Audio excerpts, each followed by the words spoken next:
సంవత్సరాల తరబడి ఎన్ని మందులు వాడినా మీ మోకాల నొప్పులు తగ్గట్లేదా? ప్రాణ పెయిన్ క్లినిక్ లో అత్యాధునిక చికిత్స. ఢిల్లీ లిక్కర్ స్కామ్ లో నేడు మరోసారి కోర్టు ముందుకు రానున్నారు కవిత. నేటితో ఈడీ కస్టడీ ముగియడంతో ఈడీ రౌజ్ రెవెన్యూ కోర్టులో కవితను ప్రవేశపెట్టనున్నారు. అలాగే కవిత వేసిన బెయిల్ పిటిషన్ కూడా నేడు విచారణకు రానుంది. బెయిల్ పిటిషన్ పై కవిత తరపు న్యాయవాదులు నేడు వాదనలు వినిపించనున్నారు. దీంతో కవితకు బెయిల్ వస్తుందా రాదా అనేది ఉత్కంఠగా మారింది. ఇప్పుడు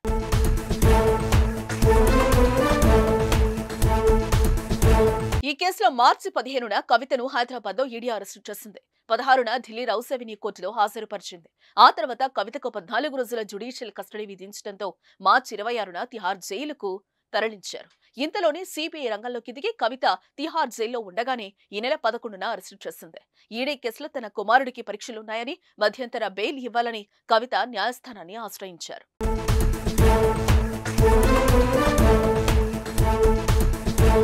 అయితే కవిత సమాజాన్ని ప్రభావితం చేయగలిగే వ్యక్తిని, ఆమెకు బెయిల్ ఇస్తే సాక్షులను ప్రభావితం చేసే అవకాశం ఉందని కోర్టులో ఈడీ వాదనలు వినిపించింది. ఇరుపక్షాల వాదనలు విన్న న్యాయమూర్తి కవిత మధ్యంతర బెయిల్ పిటిషన్ను కొట్టివేస్తూ తీర్పిచ్చారు. ఈ నేపథ్యంలో ఈడీ కేసులో బెయిల్ కోసం మార్చి 26న, సిబిఐ కేసులో బెయిల్ ఇవ్వాలని కోరుతూ ఈ నెల 15న న్యాయస్థానంలో పిటిషన్లు దాఖలు చేశారు. తనకు ఆరోగ్య సమస్యలున్నాయని, జైల్లో ఉంటే అవి మరింత పెరిగి ఇబ్బందిగా మారుతుందని, తనకు బెయిల్ మంజూరు చేయాలని పిటిషన్లో కవిత విజ్ఞప్తి చేశారు. ఈ 2 బెయిల్ పిటిషన్లపై సోమవారమే విచారణ జరగనుంది. మరోవైపు మరో 4 రోజులు కవితను ఈడీ కస్టడీ కోరే అవకాశం ఉంది.